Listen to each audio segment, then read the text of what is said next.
Hola, ¿cómo están? Buenos días, buenas tardes o buenas noches, dependiendo la hora en que vean este programa. Sean bienvenidos a un nuevo episodio en Verbalia. Y bueno, en esta ocasión, pues estamos haciéndolo de una forma un poquito diferente, pero yo creo que también va a ser algo muy dinámico. Nos encontramos ahorita en una reunión virtual y es un episodio también muy especial porque tenemos a un invitado especial, a un colega de la carrera de lingüística en Guamistapalapa. Entonces, pues el tema que vamos a tocar hoy también va a estar muy bueno, va a ser sobre la lengua náhuatl. Y pues bueno, vamos a empezar. Entonces, nuestro invitado sorpresa que nos acompaña el día de hoy es Marco Orlando Blanco. ¿Cómo estás, Orlando? Panatitsino, no llama guantate, naknawan, que no tatuililo, pues en cane, ni parque ni el parque pampanoche te tiene canticate, pananin, mawisti clama usuli, toca verbalia, igual pues mat, poca ni can en tequit, tlascamati. Bueno, pues un saludo a todos, compañeros, ¿cómo están? Buenos días, ¿cómo les amaneció? O buenas tardes, buenas noches, dependiendo de la hora. Y pues qué gusto estar aquí en el programa Verbalia. Gracias, Tlascamati. No, muchas gracias a ti, Orlando, por acompañarnos, por aceptar la invitación y pues bueno, va a ser también una plática pues llena de muchas preguntas, también muchas cosas interesantes sobre esta lengua, que es sobre lo que también pues nos dedicamos nosotros los lingüistas, ¿no? A veces trabajar y describir y analizar lenguas indígenas. Entonces, también como siempre, pues vamos a presentar a todo el equipo que nos acompaña. Nos acompaña Chelsea. ¿Cómo estás, Chelsea? Hola, de nuevo aquí con un episodio muy interesante para hablar sobre lenguas indígenas y el náhuatl. Claro que sí. ¿Y cómo estás, Juan Pablo? Bienvenido. Hola, buenos días. ¿Todo bien? Acá entusiasmado por el invitado, que ya llevamos un rato queriéndolo hacer, Sí, sí. queriendo entrevistarlo, pero pues ya ves, nos cayó el pad. Pero bueno, en esas vamos a tener que hacer cambio de modalidad, a ver cómo resulta. Pero A todo ver muy bien. cómo, sí, a ver cómo sale, pero yo creo que va a estar muy bueno este episodio. Y por último, pues damos la bienvenida a Raúl. ¿Cómo estás, Raúl? Muy bien, muchas gracias. Muy emocionado también por hablar con Orlando. Ya hemos hablado con él anteriormente Ujú. y siempre tiene cosas muy interesantes que decir. Entonces, Sí, seguramente en este episodio también habrán varias cosas que van a salir a relucir. sí, y vaya que sí. Pues bueno, entonces pues vamos a empezar con este episodio, ahora sí. Entonces, Orlando, cuéntanos un poquito acerca de ti. ¿Cómo fue que decidiste tú estudiar la licenciatura en lingüística en Guam, Iztapalapa y posteriormente, qué te llevó a ti a aprender la lengua náhuatl? ¿Qué más? Las Comati, claro. Pues bueno, en este caso, primero yo aprendí náhuatl, ya tengo varios años, yo creo como unos, este, como, ¿cuántos son? Como 12 años desde que empecé a estudiarlo, o sea, ya es algo. Entonces, pues fue primero aprender la lengua y ya una vez que sabía la lengua, o bueno, ya me defendía, ya como que me enteré de precisamente la licenciatura en lingüística, no, yo no iba como por este lado pero pues ya la encontré y dije, órale, pues como que se me hace muy interesante, yo creo que me puede ir ayudando con la lengua náhuatl, porque pues yo sabía que quería hacer algo también con ello. Eh, y entonces pues esa fue como la razón principal por la cual yo entré a la licenciatura en lingüística, pues ya en lingüística pues me di cuenta de muchas cosas incluso pues que me han ayudado a reaprender, ¿no? Parte de la lengua náhuatl, o sea, porque pues en un principio uno no tiene ningún conocimiento, vaya, de lingüística cuando lo está estudiando, y pues ya sobre la marcha uno se va dando cuenta de muchas cosas de la lengua y dice, órale, qué padre, qué interesante. Entonces, pues esa es como la razón principal por la que empecé la lingüística. Pero sí, primero fue la lengua náhuatl.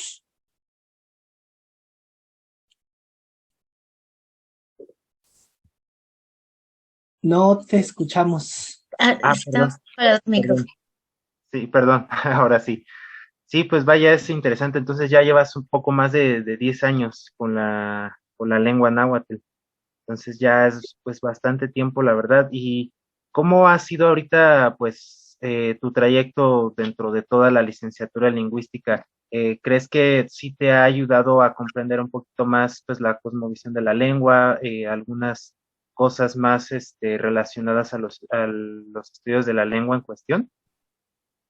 Sí, sí me ha ayudado mucho, más que con la cosmovisión, o sea, porque tal vez por ahí no hay tanta relación con la lingüística, sí me ha ayudado mucho con otras cuestiones, vaya, de la lengua y la sociedad, ¿no? De los hablantes de la lengua náhuatl, como por ejemplo un poquito de los cambios lingüísticos, ya sea como a lo mejor cambios en la estructura o incluso cambio del léxico mismo, pues también a reconocer a lo mejor las partes de las palabras y estos procesos ya se me hacen como más claros, estos procesos de cambio de un sustantivo a un verbo, de verbo a sustantivo, cosas por el estilo, entonces sí me ha ayudado mucho también por ahí. También pues para entender un poquito la historia de la lengua náhuatl, o sea, cómo ha ido cambiando, cómo ha ido evolucionando, la cuestión de las variantes, por qué no hay inteligibilidad muchas veces entre variantes.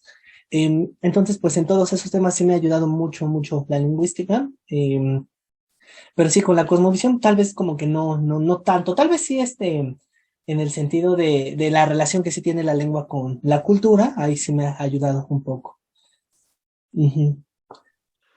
Claro, claro. ¿Qué pasó, Juan? Que yo quiero saber por qué en concreto el náhuatl. O sea, ¿por qué no fue, no sé, Mazateco? ¿Por qué no fue Totonaco? ¿Por qué en concreto náhuatl? Sí, sí, sí.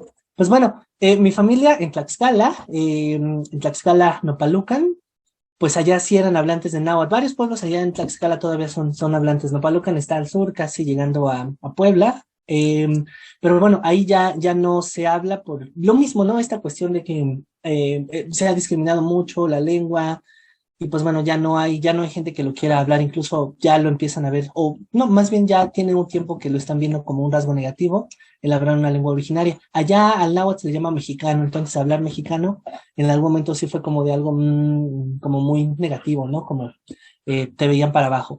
Pero yo sabía que mi familia hablaba náhuatl. Mi mamá ya no aprendió náhuatl, pero sí sabía algunas palabras que de repente pues soltaba así en las interacciones cotidianas, ¿no? Que Xiquepestle, que se chichinó, cosas por el estilo. Eh, entonces, pues, yo me acuerdo que cuando era niño, adolescente, sí me acuerdo que yo pensaba, pero ¿por qué no hablamos náhuatl, no? ¿Por qué no hablamos mexicano? Yo quiero saber. Como que nadie me sabía dar una respuesta como tal. Me decían, pero ¿para qué quieres hablarlo, no? ¿Ya para qué? Entonces, pues no sé, como que eso fue sembrándome la espinita. Y en algún momento yo dije, yo voy a empezar a aprender náhuatl, yo quiero.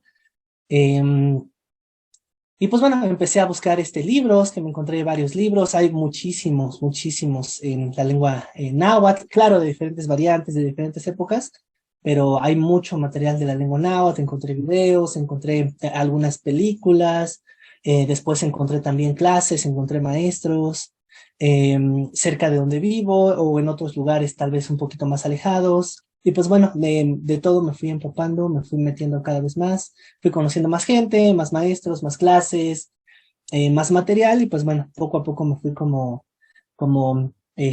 pues metiendo más y ya en algún punto pues ya ni siquiera casi ni me di cuenta de que ya estaba a lo mejor hasta dando clases, ¿no? Pues fue como que ya era como hasta parte del mismo proceso. Entonces, pues sí, esa fue la razón principal, que se hablaba en mi familia, pero ya no lo quisieron hablar en algún momento. Pero pues bueno, ahí todavía intentamos hacer que no se pierda. Y ahorita que tú ya pues tienes todo ese tiempo hablando y todo eso, si en una de esas con algún familiar tú tratas de hablar, no llegan a de repente decir, bueno, sí me animo porque pues el chavo está aprendiendo o así, sí se animan o de plano es algo que no es una luchita que no has podido ganar. Sí, no, tal vez no he ganado la guerra como tal, pero sí como pequeñas batallas, ¿no? Porque, por ejemplo, sí ha ido cambiando mucho la perspectiva, en el sentido de que, pues ya, al menos mi familia más cercana ya no ve la lengua náhuatl, porque bueno, en algún momento todos me decían, no, pues para qué, lo de siempre, ¿no? ¿Para qué quieres aprender náhuatl y demás?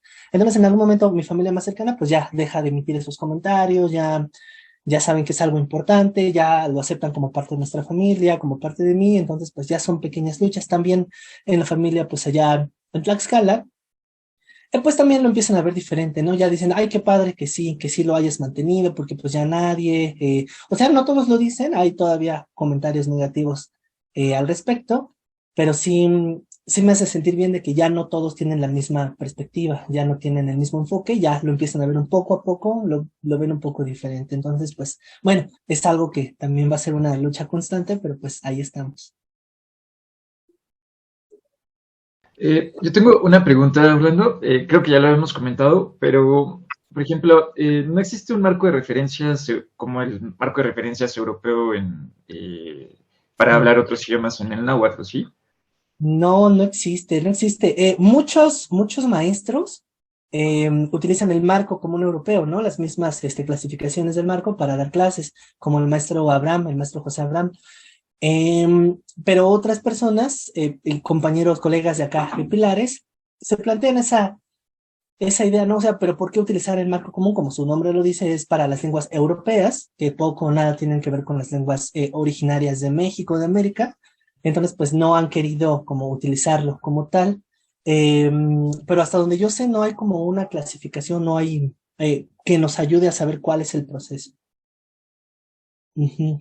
Yo quiero nada más interrumpir un momento para quienes nos escuchan y no saben qué es el marco común de referencia europeo. Cuando aprendemos una lengua, tenemos un estándar para decir, ah, pues yo soy nivel principiante, yo soy nivel intermedio, nivel avanzado.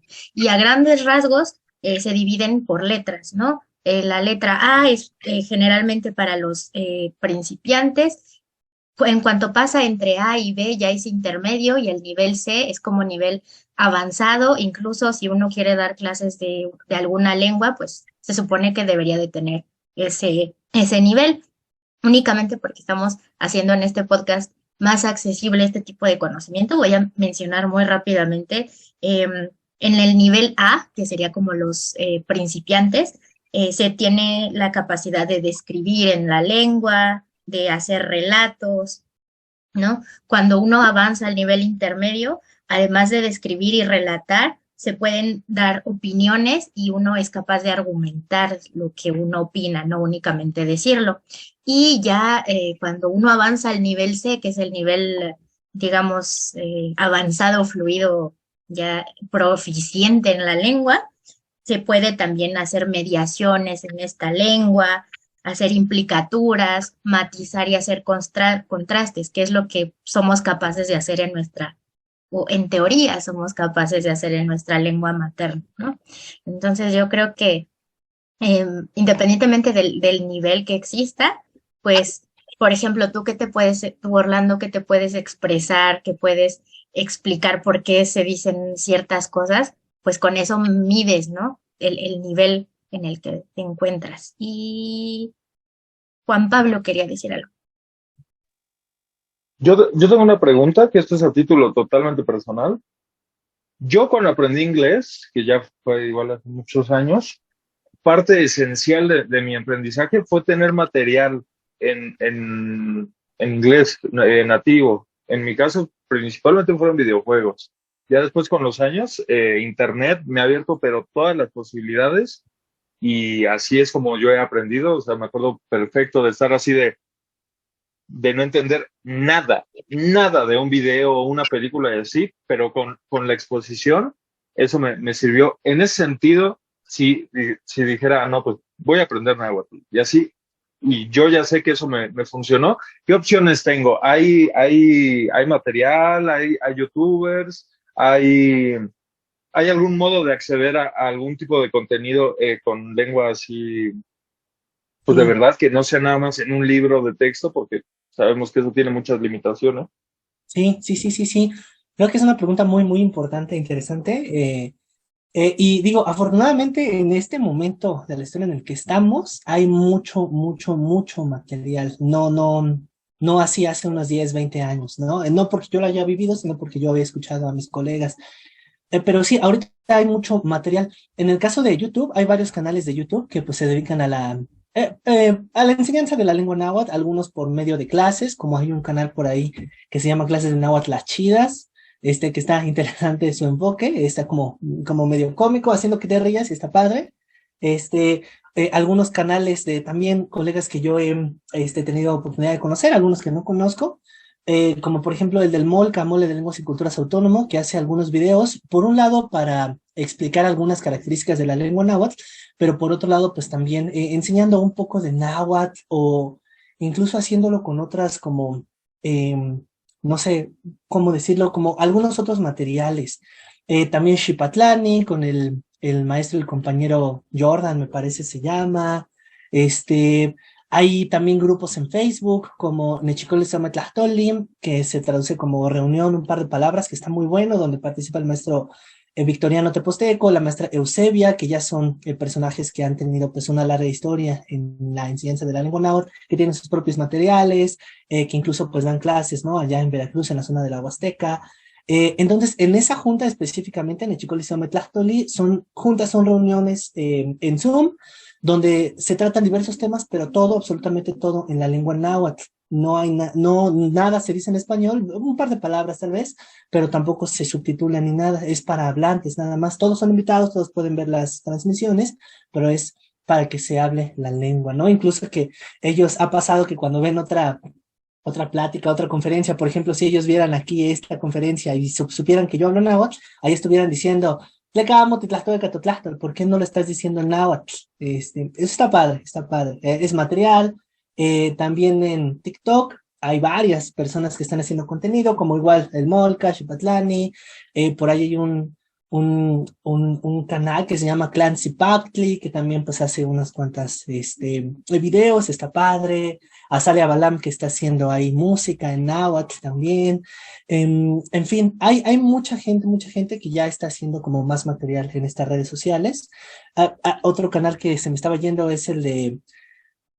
Ay, no me acuerdo del nombre, pero tienen una línea de videos que se llama Mazahuatlastule, lo traducen como la lengua de color moreno, que son hablantes de Milpalta, platicando de varios temas de Milpalta. Está muy padre, es igual para seguir escuchándolo. También la Academia de Lengua y Cultura Náhuatl de Tlacotenco, Nahuatlastol Nescaltiloyan Altepe Tlacotenco, también está haciendo videos. De algunos maestros, como el maestro Francisco Morales Baranda, también ha hecho unos cuantos videos, ¿no? Aportaciones, enseñando náhuatl y demás. Entonces ya hay cada vez más material.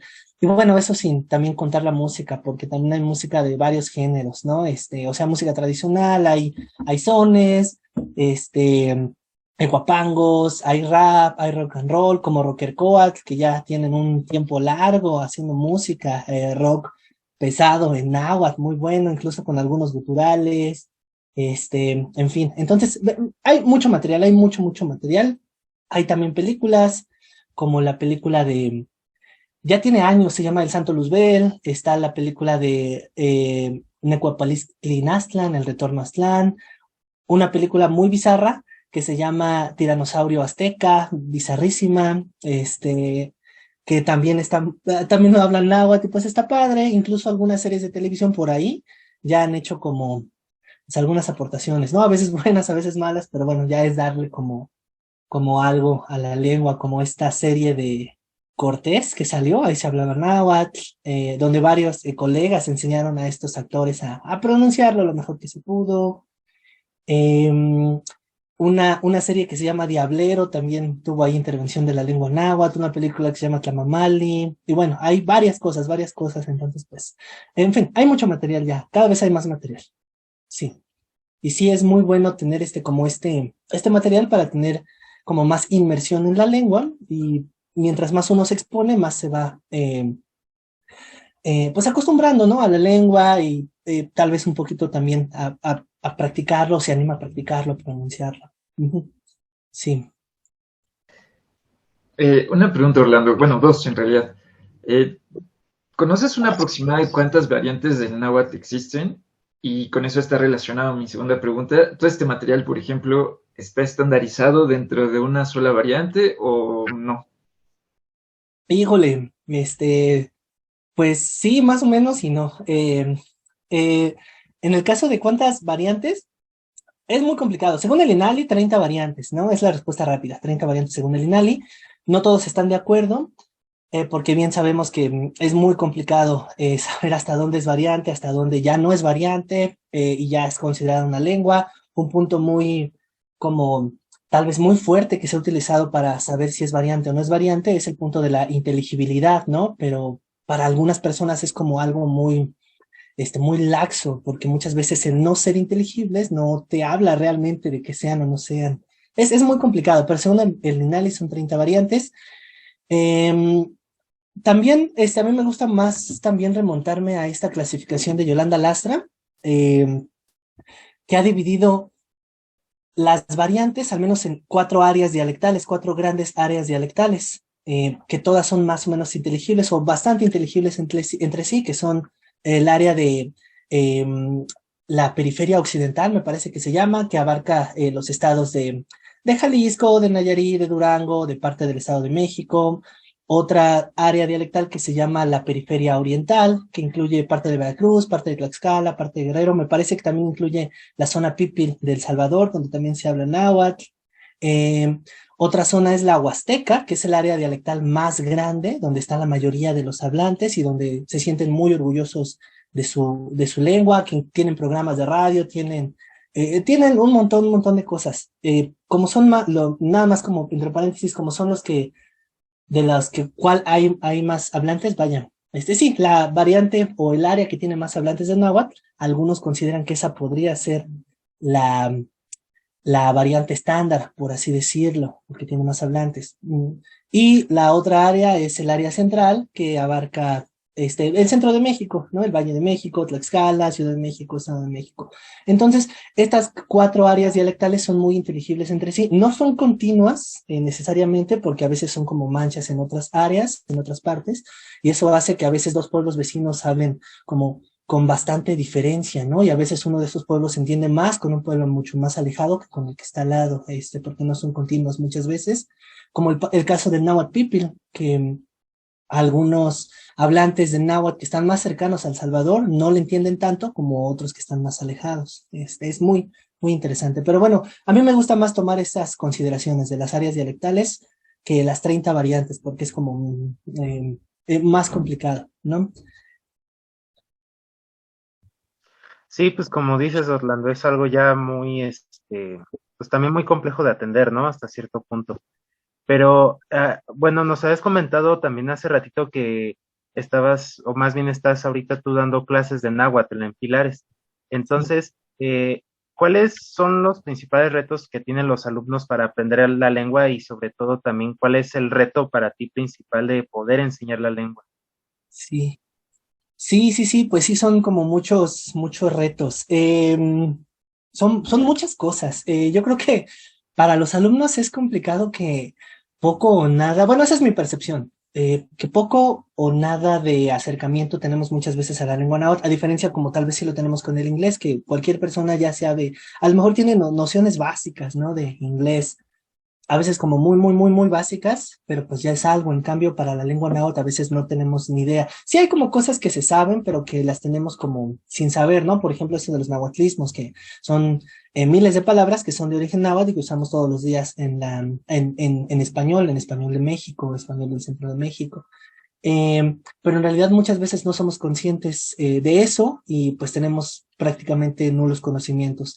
Em, por otro lado, también en Pilares es algo complicado porque no tenemos tal vez un marco común que nos diga cómo es que se tiene que estar enseñando. Sí se han hecho varios esfuerzos por parte de mis colegas, en especial del maestro Jorge Ricardo Choreño, del maestro José Abraham, que son los que han dirigido más o menos el proyecto de la enseñanza de la lengua náhuatl y de las lenguas indígenas en Pilares.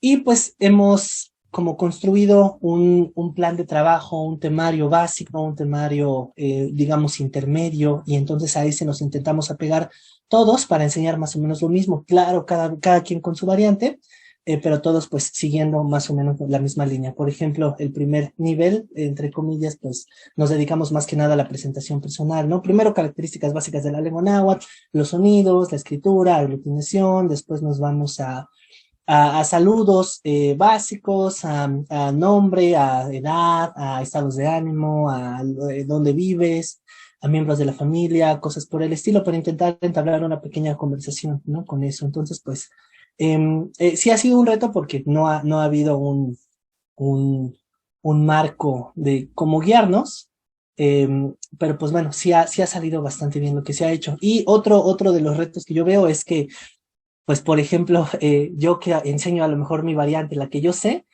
a lo mejor es complicado que todos duren todo el tiempo, ¿no? Conmigo, y a lo mejor ya no les quedan mis horarios, el tiempo y demás, si se quieren ir a buscar otro, entonces encontrar a alguien que enseñe esa misma variante, pues luego es también algo complicado. Entonces, pues ese es un tema muy, muy, muy necesario platicar, porque yo tengo varios alumnos que han estado con otras variantes, con otros maestros, y ya llegan conmigo y sí es como hay cosas que no cambian mucho, pero hay otras cosas que sí como que de repente pueden llegar a ser confusas. Y yo lo que siempre les digo es que sí hay que intentarnos meter solamente en una variante al principio, y ya que tengamos nociones ya mejores del náhuatl, pues ya podemos ir yéndonos a otras variantes y no va a ser tan confuso. Sí, eso mero. Y una pregunta, ¿por qué? O sea, si bien puedo entenderlo por motivos históricos de la conquista del país, todo, igual y puede que haya como que cierta renuencia a adaptar un sistema extranjero para algo así, el marco de referencia europeo, pues sí puede servir, ¿no? En ese sentido, ¿es por eso que no se adopta? ¿O es más por un tema de que en efecto no da cuenta de la realidad lingüística por ejemplo, el náhuatl? O sea, porque sí, pues si funciona para todas sus lenguas, pues yo tal vez pensaría que sí podría servir o que podría servir como base para parchearlo y o sea, que no tomarlo así ciegamente, no rechazarlo, sino un punto medio. O sea, ver qué me sirve y qué no me sirve. ¿Por qué crees que se da este rechazo del marco de referencia europea? Sí, sí, pues yo pienso por un lado, por tal vez el mismo proceso de colonialización, porque al fin y al cabo es un proyecto que no se hizo pensando en las lenguas originarias y por nadie presente en las lenguas originarias.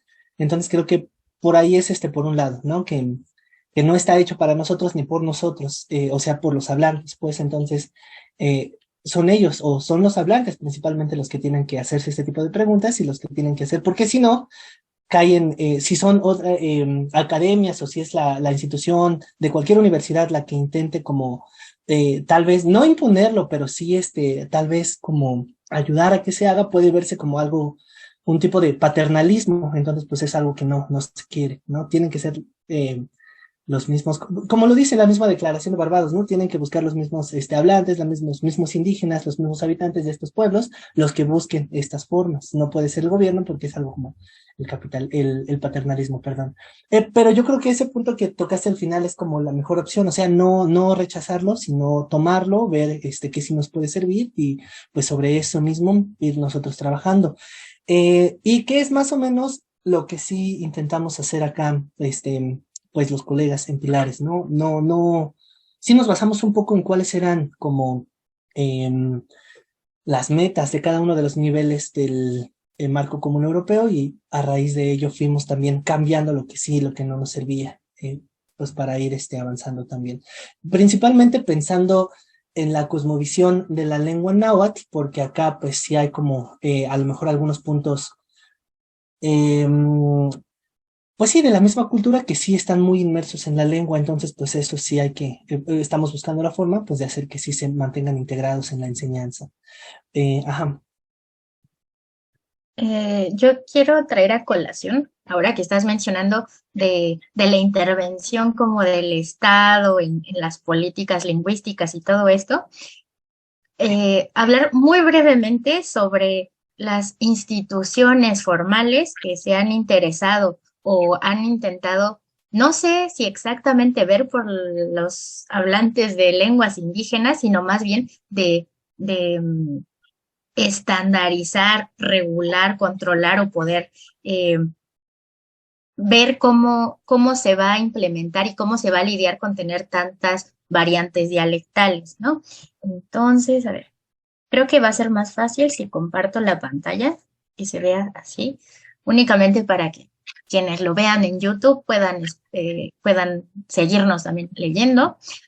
Sobre las políticas públicas en México, ahorita vemos esto de aquí.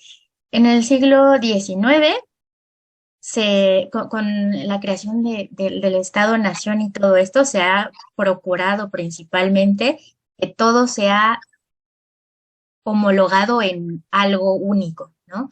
Que sea un Estado y que tenga una identidad, una cultura, una lengua, ¿no? Desde la Revolución Mexicana, evidentemente, pues los pueblos indígenas buscaban que fuera algo, un cambio mejor para ellos, y no obstante, creo que no, evidentemente no se ha logrado.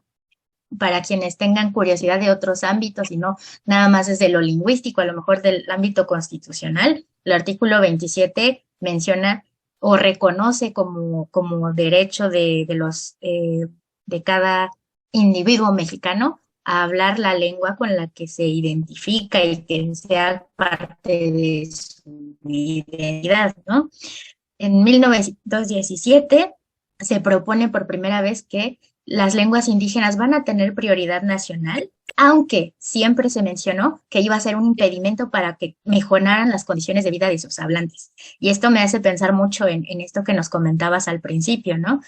Muchas veces personas que no son originarias de pueblos indígenas dicen, ay, qué bonito, yo quiero aprender náhuatl, yo quiero aprender maya, alguna otra lengua, pero como a nosotros no nos supone o no nos supuso alguna discriminación, por eso vemos lo bonito. También hay que tomar en cuenta ese factor sociopolítico en el que no es que nada más las personas hayan decidido abandonar sus lenguas porque ya no las querían hablar. Si se vieron faltos de oportunidades, ese recelo para hablar su propia lengua, pues es algo para reflexionar, ¿no? En todo el siglo XX, algunas dependencias que surgen son, por ejemplo, el Departamento de Educación y Cultura Indígena, la Dirección en Antropología, Casas del Pueblo, que son igual como centros culturales, así como los pilares ahora. En la época de Lázaro Cárdenas, igual se mencionó que tenía que ser parte integral el hablar la lengua, pero siempre con estos sesgos, como lo llamabas tú, Orlando, del paternalismo, de decir, no, pero es que necesitamos que sea la castellanización. Si nos homologamos, unificamos, va a ser más sencillo que todos nos entendamos. Y como yo no hablo tu lengua indígena, pues mejor tú habla la mía, ¿no? Y ahí es donde nos cuestionamos, pero ¿por qué una lengua y no otra? Por practicidad se entiende que se opte por esto, pero ¿con qué criterio nosotros vamos a establecer? Ahora ya no se habla español, ahora se habla náhuatl de la Huasteca.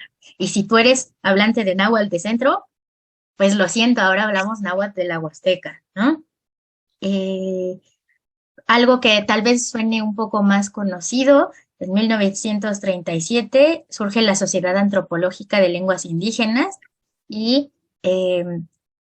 por parte de esta sociedad, 4 años más tarde, surge la escuela que ahora conocemos como la ENA, en donde justamente tenemos la carrera de lingüística.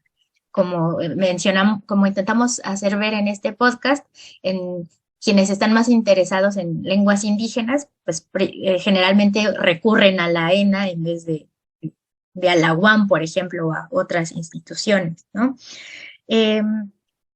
Es muy importante que esta sociedad antropológica, junto con algunas otras personas, promueven la primera asamblea de filología y lingüística para hablar sobre estudios de la lengua de forma profesional, ¿no?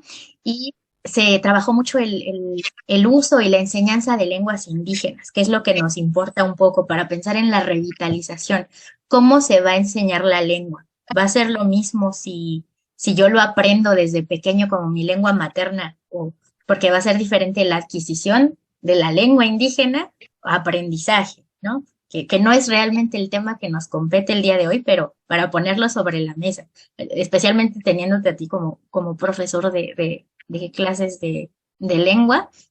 ¿Qué más? Como para combatir esto de la castellanización o de poner el español como el centro de todo lo que nos rodea, pues sí se han hecho consejos, asambleas y demás. Una fecha que me parece importante destacar es que en 1940 hay algo que fue el parteaguas para el mundo indigenista, las personas que estudian tanto la cosmovisión como la lengua y todo lo que tiene que ver con culturas indígenas, porque en Pátzcuaro se propuso que no únicamente se hablara de políticas culturales para, en vez de alejarse, más bien, en vez de estar centrados en asuntos políticos, ver y rescatar la identidad de las culturas, la lengua como parte de estas, y para que se puedan reconocer no únicamente como parte de su comunidad, sino como mexicanos y un grupo indígena, parte de la multidiversidad del país, pues proponen que no hay que erradicar las lenguas, ¿no? Y pensar en políticas que funcionen para que las personas ya no se vean obligadas a abandonarlas. ¿Qué más? En 1977 se propone que no se diga que la educación va a ser bilingüe porque a pesar de que se daban o se impartían las clases en la lengua originaria y en español, los padres de familia, impulsados por este deseo de que sus hijos puedan tener una mejor oportunidad de vida, dicen, pues ya no les hables a mis hijos en esta lengua, porque ellos cuando vayan a pedir trabajo no va a existir alguien que les haga su examen en náhuatl, ¿no? Entonces no les va a servir. Entonces, no únicamente es tomar en cuenta la lengua, sino ver que es parte de la cultura, ¿no? Y verlo como un todo, aunque sea difícil. Y la educación pasó de llamarse educación indígena a, de educación bilingüe a educación indígena bicultural, para rescatar lo que debería de importar, ¿no? Y únicamente quise añadirlo como un dato para ver el estado actual de la lengua náhuatl. Por ejemplo, en el CIESAS tenemos actualmente proyectos de investigación sobre la lengua náhuatl y hay 55 investigaciones sobre lenguas indígenas que se están haciendo en este momento. Tan solo 2 corresponden al náhuatl, ¿no? Uno sobre las variantes de Morelos, Puebla, Hidalgo y CDMX, donde están trabajando historias y cuentos de tradición oral, y otra parte de dialectología, en donde justamente se enfocan en ver las diferentes variantes, ya de la Huasteca, de Tlaxcala, Guerrero, de más países, de más estados, únicamente para ver cómo de lo poquito que se está haciendo de investigación a nivel nacional sobre lenguas indígenas, pues vean, solo hay esos 2 trabajos de 55 trabajos activos a nivel de investigadores del nivel de CONACYT, por ejemplo, ¿no? Y Ángel, ¿querías mencionar algo?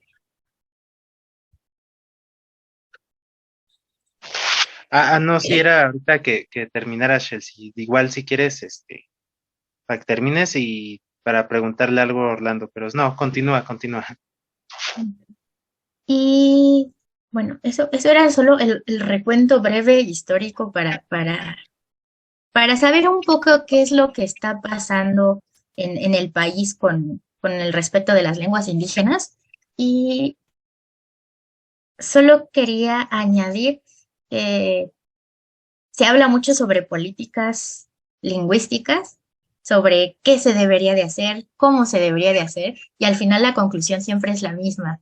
Pues no tenemos la respuesta todavía de cómo hacerlo, ¿no?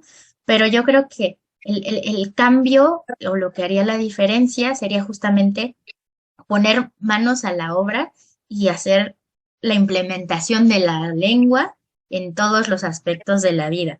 Y para eso quiero simplemente hacer una mención especial a un profesor de náhuatl que tuve el honor de tener por un año aproximadamente en la ENALT. Era el profesor Luis Ejecatzin Romero Ocotlán. Era una persona muy joven, muy entregada a revitalizar la lengua, y creo que lo menciono como alguien que tenía un verdadero proyecto para que la lengua náhuatl no muriera. Recuerdo que cuando tomé clases con él fue poco después del sismo, el sismo fuerte, no me acuerdo, en el 17, en el 18, ¿no? Él nos propuso, hicimos folletos con vocabulario en náhuatl para decirle a las personas si estaban bien, si necesitaban ayuda, ¿no? Entonces, eran cosas prácticas que uno dice, pues, ¿cuándo lo voy a usar? Pero no está de más saberlo, ¿no? Si yo vivo en una zona cercana donde hay comunidades en donde se hable náhuatl, pues así como ellos hacen el esfuerzo por saber palabras para interactuar y hacer compras conmigo, pues yo podría saber algunas cosas también. No voy a tener la mejor pronunciación, pero es parte de la identidad nacional también. Y entonces eso sería respondiendo a la pregunta de cómo vamos a decidir si se elige el náhuatl u otra cosa, pues a lo mejor la lengua que tengamos más cerca de la comunidad más cercana a nosotros. Y también, ya para finalizar, este profesor realmente le apasionaba el náhuatl, le dolía mucho que no se hablara la lengua. Él falleció por negligencia médica porque no se enfermó de vías respiratorias y ya no salió del hospital. Él tenía fiebre y decía que de todas formas quería irnos a dar clase porque si no sus alumnos se le iban a ir y ya no iban a querer aprender náhuatl. Este profesor iba por pueblitos encontrando personas que en su día a día hacían canciones regionales, salsas en náhuatl, los grababa, lo documentaba. Si en un tianguis una vez nos contó que encontró un libro que era una edición de un poemario en náhuatl, pero ya estaba feo, las hojas viejitas, buscó en internet cómo restaurar el libro para darle una vida y continuidad. Él quería abrir su propio biblioteca en náhuatl en la ciudad donde él era originario, y tenía recopilados así estantes en una sección puros poemas, estos son cuentos, son biografías de la vida de nahuatlatos con vida todavía. A sus alumnos, lo que nos ponía a hacer era investigar sobre la vida de personalidades de nahuatlatos para hacer un libro de personalidades, hombres, mujeres, y publicarlo posteriormente, ¿no? Entonces, su trabajo ahí está, y yo sé que a muchas personas las inspiró para continuar estudiando, buscando la forma de transmitirlo, ¿no? Ya fuera de manera oral, de manera escrita, y, y pues creo que solo es un ejemplo de cómo cuando alguien quiere transmitir el amor por su lengua, lo consigue, ¿no? Sin folclorizarlo y decir, ay, sí, yo junto estas canciones porque quiero ver cómo era la lengua antes, porque pues la lengua sigue viva. Que no la escuchemos y sea desconocido para nosotros si no estamos en esos mundos, es muchas veces lo que nos hace pensar o preguntarnos. Por ejemplo, yo desconocía que había tantos canales de los que nos mencionó ahora Orlando en YouTube y demás, porque mi profesor, cuando no encontraba material didáctico, él hacía sus propias grabaciones. Así como piensen en un libro de inglés que hay incisos para contestar, él hacía sus grabaciones. Recuerdo que todavía después de que falleció teníamos nuestro examen final y la profesora nos dijo, el profesor dejó preparado un examen. No sé si ustedes quieran escucharlo porque van a oír su voz. Y bueno, ahí todo el salón de clases llorando, pero pues justamente creo que la forma es llevarlo a la práctica, no tener miedo de ver si las personas lo van a entender o no, porque la comunidad misma poco a poco puede ir creciendo y yo creo que las personas que se quieren sumar a aprender la lengua y hacerlo de manera consciente van a hacerlo. Y ya, perdón, me extendí un poquito. Yo quisiera saber, bueno, por lo que entendí, esas preguntas no es para Chelsea, pero sí, sí hay cosas que puede atender Orlando. Por lo que tú dijiste así, ya no aprendes náhuatl. Se quedó como en pausa ese intento, ¿no? Ujú. Justamente se quedó en pausa porque en cuanto mi profesor ya no estuvo, la nueva profesora era hablante del náhuatl de la Huasteca. Ah, Yo no tenía mucho tiempo en ese entonces y por más que quise retomarle y seguirle el ritmo, fue como si me hubiera regresado desde cero, porque realmente las terminaciones y las grafías con las que representaba los sonidos, sí era muy diferente, muy claro. diferente. Y claro, pensemos, todo el tiempo hemos estado hablando de dialectos y aunque lo hemos mencionado en otros podcasts, digamos que es como escuchar español mexicano y español chileno. Si uno no le pone mucha atención, no entiende nada. Ahora sumémosle que si uno no habla bien náhuatl, porque apenas estábamos empezando a agarrarle algo de fluidez al idioma, en cuanto cambié de profesor, de horarios, además que yo estuve con mi cambio personal de carrera, entre otras cosas, los horarios no se acomodaban. Y no quiero decir que la profesora que tuve después fuera mala, pero digamos, por ejemplo, si mi profesor hubiera seguido siendo mi profesor, yo habría hecho el esfuerzo a ir a las 8 de la noche a la escuela para seguir aprendiendo, porque me contagiaba esas ganas de seguir con el aprendizaje de la lengua.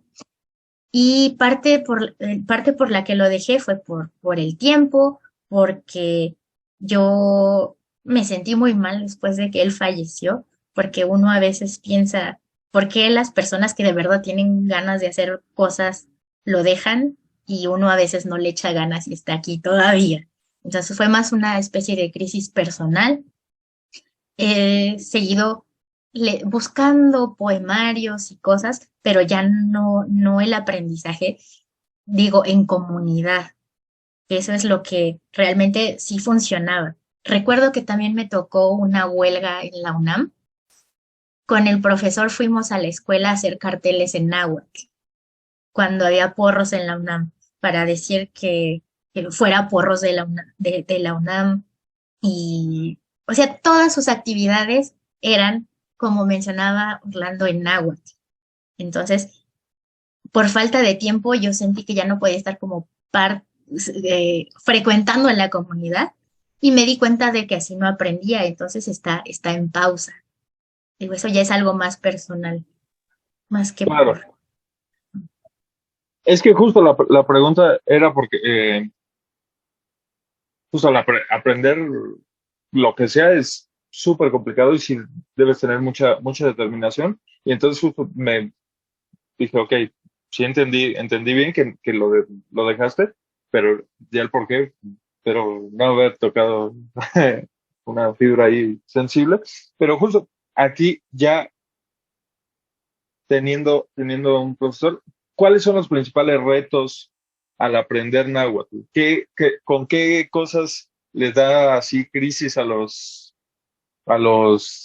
alumnos? ¿Qué son las cosas que de plano dicen, uff, por ejemplo, ahorita el tema dialectal fue un problema mayor para Chelsea y que Sí. la motivó a decir, lo siento, yo aquí ya no puedo. En ese sentido, sí valdría la pena homologar de cierta manera la lengua para llegar a, no sé, ahorita que hablábamos en inglés, pues obviamente es más fácil aprender la variante de Estados Unidos a la variante de Glasgow, ¿no? Que es bastante más exigente, pero partes de eso y llegas a la de Glasgow y te puede costar más o menos, pero pues de la misma manera valdría la pena. Hay una variante como que más fácil o justo la más extendida, que esa sí valga la pena desde un punto de vista didáctico enseñar para que de ahí ya sea como un trampolín para llegar a otros lados?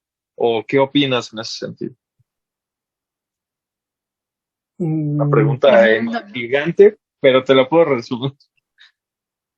¿Cuáles son los retos de los alumnos al aprender náhuatl? Y en este caso, ¿valdría la pena homologar con fines puramente didácticos el náhuatl para que eso sirva para moverse a otras variantes? Sí, pues de los retos de los alumnos sí son varios. Por un lado, yo creo que uno de los grandes retos, y no solamente para alumnos, sino para maestros también, es que por mucho tiempo, mucho tiempo, se ha estado siguiendo el método de gramática-traducción, en el cual se enseña, eh, las partes morfológicas, gramaticales de la lengua náhuatl, ¿no?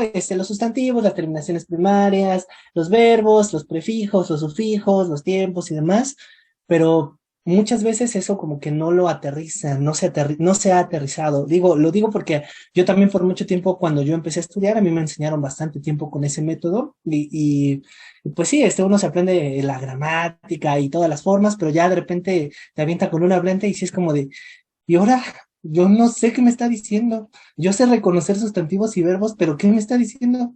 Es muy raro, muy complicado. Entonces, creo que ese es un gran punto. Un reto, por un lado, para los alumnos y por otro lado, para los maestros, ¿no? Que ya no se esté replicando ese enfoque. Ya poco a poco, pues se han ido cambiando en varios lugares, no en todos, pero en varios lugares, pues ya no se utiliza esa metodología y ya se intenta que sea algo como más práctico, como lo que nos estaba mencionando Chelsea, ¿no? Que el maestro Luis Hekatzin intentaba pues aterrizarlo en nuestra realidad, que hubo un terremoto, pues hay que aterrizar eso. Ahora que fue lo de la pandemia, pues también se hicieron como muchos videos, muchos clips en la lengua náhuatl, ¿no? Que diciéndote, Pananen, oye, Cocolistli, COVID-19, Maca, que sacan a Mochencinco, Mashi Momatequican, Mashi, Ximotlalican en Camatlapacho, cosas por el estilo, lávense las manos, pónganse cubrebocas, no salgan de casa, Xmocabocan mochan, quédense en casa, cosas por el estilo, que son pues precisamente aterrizarlo en la realidad. Entonces, pues ya por ahí está habiendo un avance, pero todavía falta. Y cuestión de la homologación, siempre es como muy oscuro hablar de estos temas, pero sí es como muy necesario. Yo creo que lo mejor es pues intentar a lo mejor homologarlo, pero en una sola zona, porque por ejemplo, en Milpalta, si bien se considera que es una variante, no todos hablan exactamente igual, hay diferencias incluso, ¿no? En pronunciación, a veces en léxico, cosas por el estilo, a veces son cosas mínimas, pero no se habla igual. Y otro tema es el tema de la escritura, que no todos escriben de la misma forma. En Milpalta está la Academia de Lengua y Cultura Náhuatl de Tlacotenco, que utiliza algo que se llama la escritura del náhuatl clásico, que ya decir náhuatl clásico también es otro tema de debate y todos salen peleados.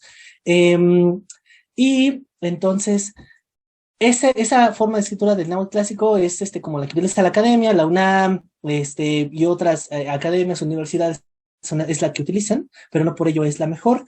Y en mismo Milpalta hay quienes utilizan la forma de náhuatl moderno, que es una propuesta de la SEP, o a veces escriben pues como pues Dios le da a entender, ¿no? Entonces, pues, no son tantas las diferencias, la mayoría de estas diferencias de escritura son por las mismos temas que tiene el español, o sea que en español tenemos varias grafías para un mismo sonido, como la C, la Q y la K, que aquí suenan exactamente igual, o la S y la Z, la, la H que es muda, la usan para representar la J, entonces, pues, son temas, yo creo que a veces son más como superficiales, que no, tal vez no deberíamos de concentrarnos tanto, pero yo sí me he encontrado con gente que dice, no, es que yo no entiendo si tú escribes así, a pesar de que nada más sean unas cuantas cosas que hay que tener en cuenta, dicen, no, es que yo así no lo entiendo, yo así no trabajo. Entonces, pues es como complicado.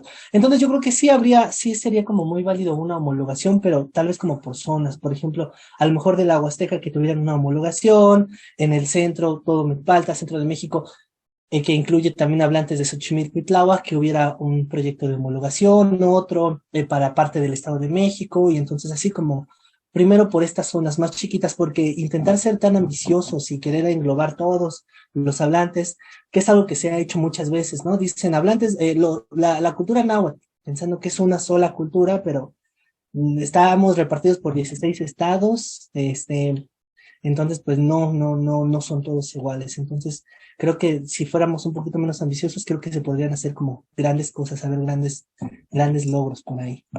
Sí, bueno, esa es mi percepción. ¿Tú qué dices, Chelsea?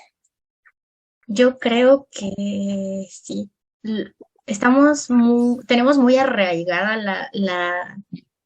la tradición de la escritura. Entonces, pues las culturas indígenas se basan, sus cimientos están en la oralidad. Entonces, voy a poner un ejemplo análogo. A mí me costaba mucho trabajo al principio con las clases con el profesor porque todo era oral, nos lo decía. Entonces es como si tú llegas a una clase de cualquier lengua europea o anglosajona, lo que sea, si tú no lo ves escrito, quieres la imagen visual, quieres ver qué está pasando. Pero de tanto que te lo repetía, empezabas a identificar patrones. No sabías qué te decía exactamente, pero por la mímica, cosas, o sea, que las clases sean dinámicas, eso ayuda mucho, ¿no? El problema es que no todas las personas aprendemos de la misma forma y somos muy necios para querer ver la escritura. También tomé clases de maya en pandemia con otra profesora que no era lingüista tampoco. Desde el momento uno, en cuanto dijo que iba a hacer, no nos volvió a hablar en español. Nos enseñó a presentarnos, a decir la edad, de dónde éramos y estudiábamos qué cosas en una clase, repitiéndolo.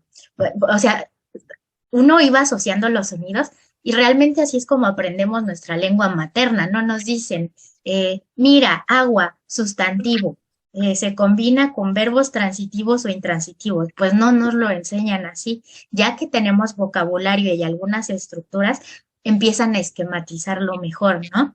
Entonces yo creo que ese es el reto que encuentro más difícil, que para que se asemeje a la enseñanza de alguien que aprendió náhuatl desde chiquito, que lo aprendió escuchándolo y por eso sabe identificar patrones o a lo mejor no sabe qué parte es la terminación de plural, pero sabe por qué no lo va a combinar con un sujeto en singular a lo mejor, ¿no? Yo creo que ese es el reto más grande, que estamos adoctrinados a pensar que lo más importante es la escritura y no la oralidad.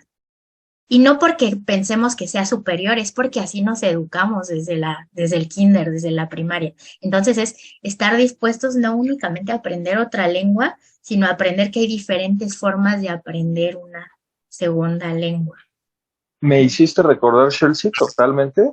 Yo tuve ese problema estuve un rato justo cuando empezó la pandemia con lengua de señas y tuve exactamente el mismo problema. O sea, ahí era, acuérdate de la seña en el preciso instante, o sea, es como, tómale una foto mental y sigue. Pero yo fui incapaz por eso, porque es así, pero ¿dónde puedo ver las señas? O sea, yo no podía. Y en este caso era hablante, el, el maestro, y hacía todo su esfuerzo, pero era así, es que no puedo. O sea, de verdad, en ese momento, pues no era el mío para aprender lengua de señas, porque no me daba la cabeza, de verdad.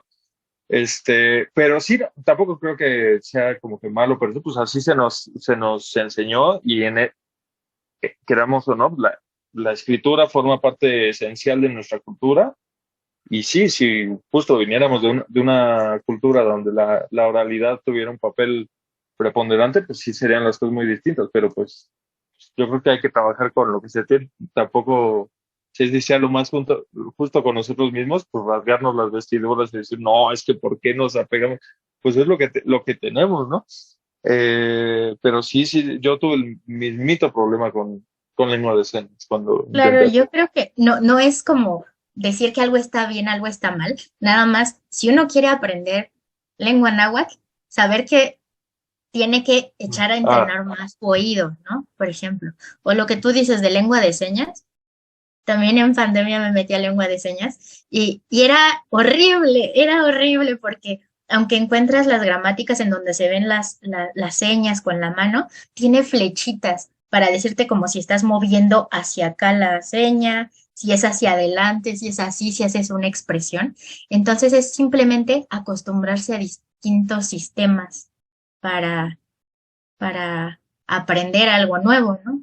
Por eso. Ah, y lo que quería comentar antes de que lo olvide, creo que no hemos mencionado, Orlando, que el náhuatl es una lengua aglutinante. No sé si quieras explicar para las personas que no son lingüistas qué es y para que se entienda se entienda un poco mejor por qué es que se entienden entre las variantes dialectales y por qué no. O sea, no es tan sencillo como que sea como en español, que si yo digo palomitas de maíz y otra persona que le diga, o sea, no sé, que en Perú le dicen canchita, ¿no? O sea, no es nada más que cambie por completo una palabra. O sea, ¿con qué nos enfrentamos en el náhuatl? Ser una lengua aglutinante.